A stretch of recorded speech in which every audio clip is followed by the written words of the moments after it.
Nakayuko ang ulo ni Auntie May. Nasa harapan niya si Ma'am Claudia na nagpupuyo sa galit ang mga mata. Napasinghap ako nang makita kong ano yung nabasag. Ang isang malaking antigo na vase na nakatayo sa gilid ng hagdan ang nabasag ni Ate May. "Halaka, Panginoon ko po!" Pasinghap na sambit ni Ate Badeth sa gulat nang makita kung ano ang ikinagagalit ng ginang. "Kung hindi lang dahil sa pakiusap ng asawa ko na manatili ka rito, matagal na kitang pinaalis. Ubos na ang pagtitimpi ko sa'yo sa loob ng 10 taon. Dahil dyan sa pagkadisgrasyada mo, pati ang kaisa-isang alaala na galing sa mga ninuno ko, dinamay mo." Gusto kong tumakbo palabas nang matumba si Auntie May sa lakas ng pagkaturo ni Ma'am Claudia sa noo niya. Nakayuko at tahimik lang si Auntie May at hinayaan na sa pagsasalita ang ginang. Sa tingin ko, malalim ang galit ni Ma'am Claudia kay Auntie May, kaya ganito siya sa babae. Kulang na lang ay saktan niya ito sa nagawang kasalanan. "Umalis ka dito sa pamamahay ko, May, at huwag ka nang babalik. Wala akong pakialam sa anak mo na umaasa sa sustento ng asawa ko, na kung tutuusin, pera ko yon. Pera ko ang pinapakain niya sa inyo. Saan ba napunta ang kahihiyan dyan sa sarili mo, na kaya mong mamasukan bilang katulong sa bahay ng pamilyang sinira mo?" Napasinghap na nagkatinginan kami ni Ate Badeth. Hindi pa rin nag-sink in sa isipan ko ang lahat ng narinig mula kay Ma'am Claudia. Kung ganon, kabet si Auntie May? Wika ko sa sarili. "Sinira mo ang pamilya ko, May." Garalgal ang boses ng ginang. "Sinira mo ang pagkakaibigan natin. Tinuring kita na parang isang kapatid, tapos yun ang ginanti mo sa akin. Hanggang ngayon, hindi ko pa rin maintindihan kung bakit pinili mong lumapit sa asawa ko. Gayong kaya ko namang ibigay ang perang kailangan mo. Pinagtanggol at pinaglaban kita sa mga magulang ko kahit ayaw nila sa'yo dahil isa kang mahirap. Still, hindi kita iniwan. Pero bakit ganun ang ginawa mo? Anong kasalanan ko sa'yo? Bakit mo sinira ang buhay ko?" Umiiyak na saad pa ng ginang. Naiintindihan ko na kung bakit siya galit sa mga katulad namin na mahirap. Kung isa siyang matapobre at mapagmataas sa kapwa. Dahil minsan na siyang niloko at trinaydor ng kaibigan. "Gusto kong malaman ng rason mo, pero huli na, May, dahil kahit anong ipaliwanag mo, hindi na maibabalik ang dati. Ang tiwala ko sa'yo, ang pagiging magkaibigan natin, lalo na ang relasyon namin ng asawa ko. Walang dahilan ng paliwanag mo dahil hindi na maibabalik ang lahat ng sinira mo. Isa lang ang gusto ko, May, umalis ka sa pamamahay ko. At ito ang tandaan mo, hinding-hindi kita mapapatawad. Walang kapatawaran ang ginawa mo."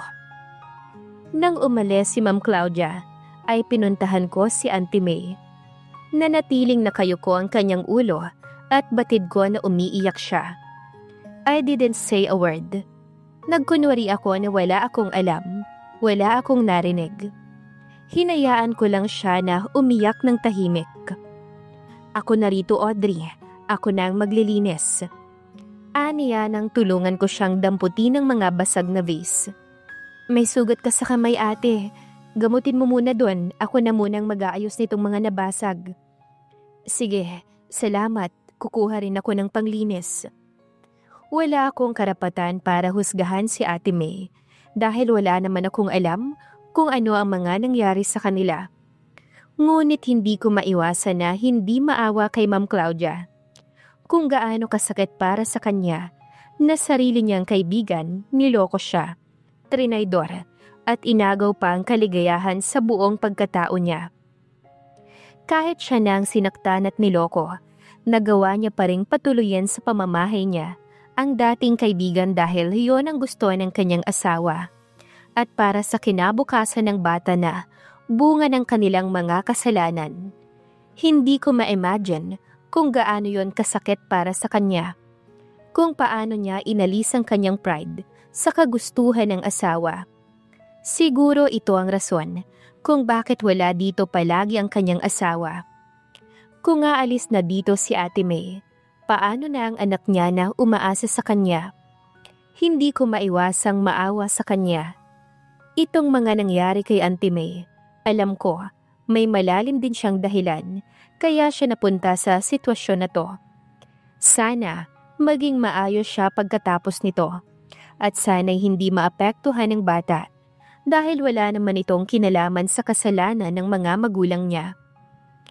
What are you doing? Nagtataka at may pag-aalala sa boses na sambit ni Diego. Sa lalim ng iniisip ko sa mga nasaksihan, hindi ko napansin ang pagdating ng binata. Napangiwi ako nang maramdaman ng hapdi sa daliri ko. Nasugatan ako, siguro dahil nabigla ako sa pagdating ni Diego. Hinawakan niya ang kamay ko at maingat na hinila palayo. Nagsalubong ang kanyang kilay at umigting ang panga nang makita ang malalim na sugat doon. Nagpatinaod ako nang hilain niya ako. Pagbukas ng pinto, tumambad sa akin ng malinis at maayos na kusina. Hindi mo dapat yun ginawa. Kalmadong wika niya at itinapat sa gripo ang daliri ko na may sugat. Hinugasan niya yon. Ang alin? Ang pulutin yung mga nabasag. Nagkasugat ka tuloy. Tinuyo niya ang kamay ko at nilagyan ng betadine, saka nilagyan ng band-aid. Nagulat ako sa'yo kaya ako nasugatan. Inayos ko yung mga nabasag habang hindi pa nakabalik si ate. Hindi mo yun trabaho. Pero gusto kong tumulong. Buntong hininga lang ang sagot ng binata. Hinila niya ako at pinaupo sa upuan. Nagtataka man, umupo na lang ako at tumahimik. Alam niya ba ang nangyari kanina? Alam niya ba na may ganong problema ang mga magulang niya? Gusto ko sanang sabihin sa kanya yung mga narinig ko, pero nag-aalangan ako at hindi dapat ako manghimasok sa kanilang problema. Napatingin ako sa daliri ko na ginamot niya. Biglang may humaplo sa puso ko at napangiti na lang dahil may concern siya sa akin. Kung tutuusin, pwede naman niya akong hayaan na lang dahil wala naman dito ang ina niya na nakamasid sa amin. Pero ginamot niya pa rin ako at nakita ko ang pag-aalala sa kanyang muka nang makita ang sugat ko. Masama ang pakiramdam ni Mama, kaya tayo na lang ang kakain. Ani at inilapag sa mesa ang pagkain na niluto ni Ate Badeth kanina. Hindi ko man lang napansin na lumabas siya at kinuha ang pagkain sa kabilang kusina. Napatitig ako sa binata habang inaayos niya ang hapag. Kita sa kanyang damit ang malapad nitong katawan at braso sa tuwing gagalaw. Ang kanyang seryosong muka na katulad ng kanyang ina na mukhang masungit tignan. Ang kanyang matangos na ilong at hulmadong panga na parang inukit sa sobrang perpekto nitong tignan. May lahi ka bang Espanyol? Hindi ko napigilang itanong. Umupo si Diego sa upuan na nasa tapat ko bago nag-angat ng tingin sa akin. Half Spanish. Maikling sagot niya. Kumain ka na, Audrey. Kaya pala ang gwapo kasi may dugong bughaw. Habang kumakain, palaisipan pa rin sa akin kung bakit nagpanggap siya sa kanyang ina na fiancé niya ako. Sa gwapo at yamang niyang to, hindi imposible na wala siyang girlfriend. Kahit fling man lang o kaya kaibigan na pwede niyang kausapin na magpanggap bilang fiancé niya. Bakit ako pa? Hindi niya naman ako kilala. Subalit hindi ko na mababawi ang mga sinabi ko dahil pumayag na ako sa gusto niya. Walang kahirap-hirap na pumayag ako kahit hindi ko naman alam ang dahilan niya sa pagpapanggap na to. Kailangan nating magpakasal. Mabilis na dinampot ko ang baso at nilagok ang laman niyon nang mabilaukan ako sa sinabi ng binata. Kasal? Bakit humantong sa kasal? Hindi naniniwala si Mama na fiancé kita. Hindi naman kasi talaga. Mabilis na sagot ko. Hindi naman pala naniwala ang mama niya.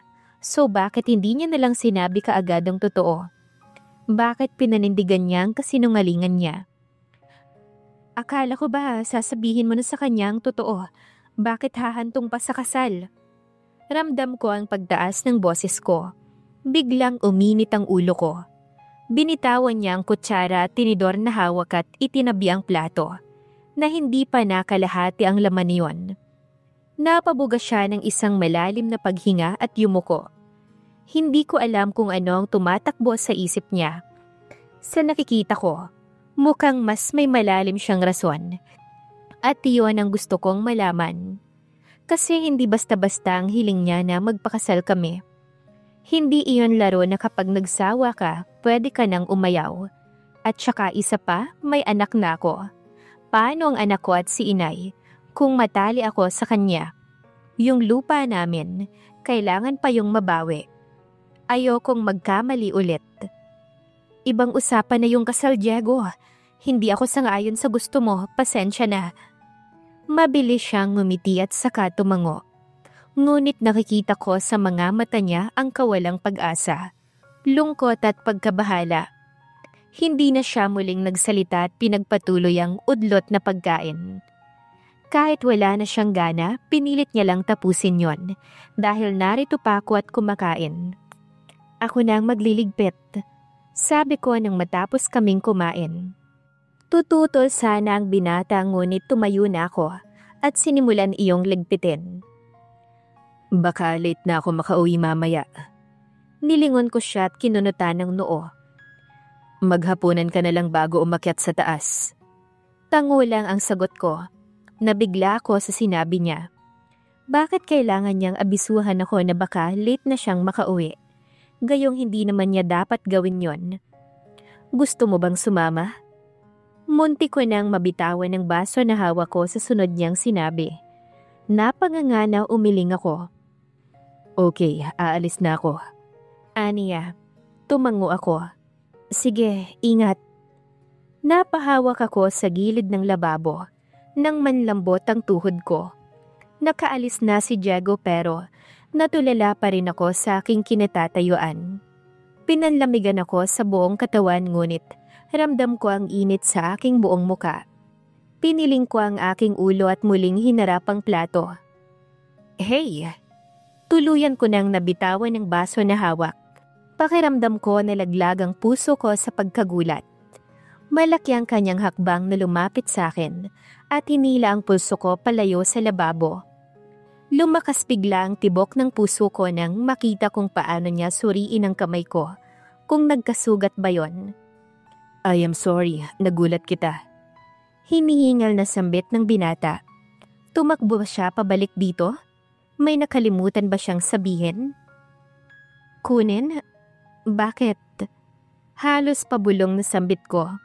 Mas malakas pa yata ang tibok ng puso ko kaysa sa salita ko. Itinaas niya ang kamay ko na mayroong sugat. Kalmado na ngayon ang paghinga niya. May sugat, hindi mo pwedeng basain. Nakalimutan kong sabihin. Napakurap ako ng ilang beses. Nang dahil lang sa sugat ko kaya siya tumakbo pabalik para lang sabihin yon? Oh my God! Bakit ganito siya? Bakit ganyan siya makaasta sa akin? Pinapakilig niya ako. Si Badeth na ang bahala dyan, Audrey. Sasagot na sana ako ngunit siya na ring pumasok si Ate Badeth. Akma pa sana siyang tatalikod at lumabas nang makita kaming dalawa ni Diego. Hinila ko ang kamay ko na hawak ni Diego at pasimpleng lumayo sa kanya nang ma-realize na ang lapit pala namin sa isa't isa.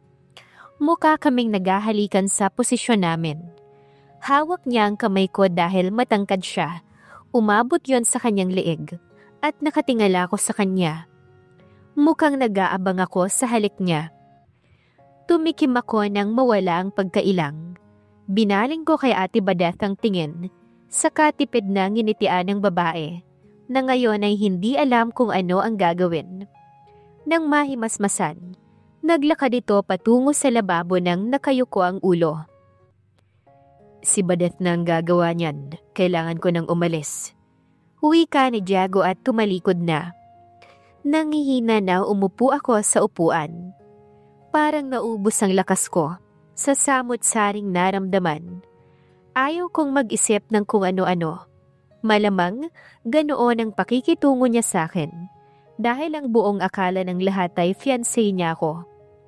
Kailangan niya akong tratuhin ng maayos. Nang naayon sa papel niya bilang isang fiancé, pero nakakailang. Okay sana kung sa harap ng ibang tao, pero yung kami lang, hindi okay. Ate Badeth, sinong naglinis doon sa nabasag? Nagamot ba ang sugat ni Auntie May? Doon lang ako hinarap ni Ate Badeth para itong nahihiya. Kung tutuusin, ako dapat ang mahiya dito dahil nadatnan niya kami sa ganong senaryo ni Diego. Ginamot ko ang sugat niya. Nilinis niya rin yung nabasag niya pero umalis na siya ng mansyon. Malungkot niyang sabi. Nakakalungkot man pero kailangan tanggapin na isa na naman sa mga kasama namin ang mawawala. Hindi lang si Ate Badeth ang malungkot sa pagkawala ni ate, ay kundi silang lahat. Matagal na rin nilang nakasama ang matanda. Naging pangalawang nanay nila ito sa loob ng mansyon at mabait sa kanila. Yun nga lang, dahil sa hindi inaasahang pangyayari, biglang nagbago ang lahat. Kinagabihan kasama ko silang maghapunan. Si Ma'am Claudia, nagpahatid lang ng pagkain sa kanyang kwarto. Totoo nga na masama ang kanyang pakiramdam. May dumating na doktor kanina upang tingnan siya. Malungkot at lahat ay apektado sa pag-alis ni Auntie May. Kaya pagkatapos kong kumain, umakyat na ako sa taas, sa aking silid. Napabuntong hininga ko ng malalim pagkapasok ko. Sobrang tahimik. Binalot ako ng kulungkutan. Hinawi ko ang kurtina na nakatabel sa bintana dito sa uluhan ng higaan ko. May space doon na kasya ang isang tao. Semento yon at salamin ng bintana. Sumampa ko. Nakatanaw sa madilim na kalangitan. Iniisip kung ano ang mangyayari bukas at sa susunod pang mga araw. Naubos ang lakas ko sa mga pangyayari kanina. Bigla ko tuloy gustong umuwi sa amin. Mabilis akong bumaba sa sofa nang maalala na hindi pala ako nakatawag sa amin. Baka hinihintay na ng anak ko ang tawag ko. Kahapon pa ako narito at hindi man lang ako nagmensahe sa kanila. Nangihina na napaupo ako nang makitang lobat ang keypad kong cellphone. Luma na to pero gumagana pa naman. Ang cellphone ng kapatid kong si Diana ang ginagamit ni inay at itong sa akin naman ay mas matanda pa sa anak ko ng 2 taon. Baka may ganitong charger sila Ate Badeth, makikihiram muna ako. Saka na ako bibili kapag may sahod na ako. 8:00 na. Nagpapahinga na siguro silang lahat. Ani ko sa sarili. Pagbukas ng pinto ay nadatnan ko si Diego sa kanyang silid. Nakatayo siya sa harap ng salamin na pader. Ang 2 kamay ay nasa loob ng bulsa ng pantalon na suot. Malayo ang tanaw. Mukhang kakauwi niya pa lang dahil ganun pa rin ang damit na suot niya kanina.